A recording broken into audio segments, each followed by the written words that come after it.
আপনি কি সৌদি আরবে ফুড ডেলিভারি কাজে আসার জন্য আগ্রহী? আপনার কাছে কি বাংলাদেশে থাকা ছোট, মিডিয়াম অথবা যে কোনো ড্রাইভিং লাইসেন্স আছে? আপনার কাছে যদি ড্রাইভিং লাইসেন্স থাকে এবং পাসপোর্ট রেডি আছে, তাহলে আপনি এই মুহূর্তে আমার দেওয়া হোয়াটসঅ্যাপ নাম্বারে যোগাযোগ করতে পারেন। কারণ আমার কাছে এখন সরাসরি কোম্পানির কাজ, কোম্পানির অধীনে কাজ করবেন, কোনো সাপ্লায়ার না, কোনো বাহিরের লোক না, কোনো দালাল না, কোনো আপনার 2 নম্বরই হওয়ার কোনো সুযোগ নাই। এই যে আমি অফিসে বসে রয়েছি, এই চেয়ারটার কথা আপনি ভালো করেই মনে রাখবেন। আমি এখানে বসে ভিডিও বানাইছি, এই চেয়ারে আসি আবার আমাকে ইনশাআল্লাহ দেখবেন আপনি বাংলাদেশ থেকে আসার পরে। যদি কোনো কারণবশতে আমি হয়তো আমার কোনো দুর্ঘটনা হয়েছে বা আমি কোম্পানি থেকে চলে গেছি, কিন্তু এই চেয়ারটা কোম্পানিতে থাকবে, এই চেয়ারটা কিন্তু কোম্পানিতে থাকবে। তো ফুড ডেলিভারির কাজ বাংলাদেশের লাইসেন্স থাকতে হবে এবং পাসপোর্ট রেডি থাকলে আপনি আসতে পারবেন।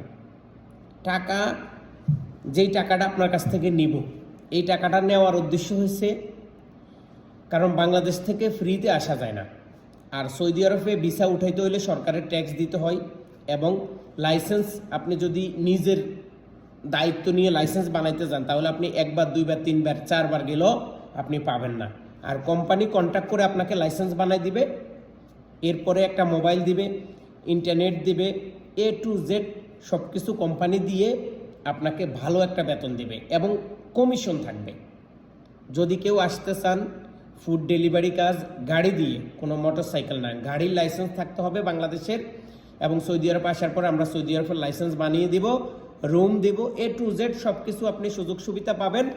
তবে মনে রাখতে হবে প্রতিদিন টার্গেট আছে, কিন্তু প্রতিদিন টার্গেট 15টা, 1 মাসে টার্গেট 450টা। এই টার্গেট ফিল আপ করলেই আপনি নির্ধারিত বেতনটা পাবেন, 1 টাকা এদিক সেদিক হবে না। এই টার্গেটের উপরে যদি আপনি কাজ করতে পারেন, সেটার জন্য আপনি কমিশন পাবেন।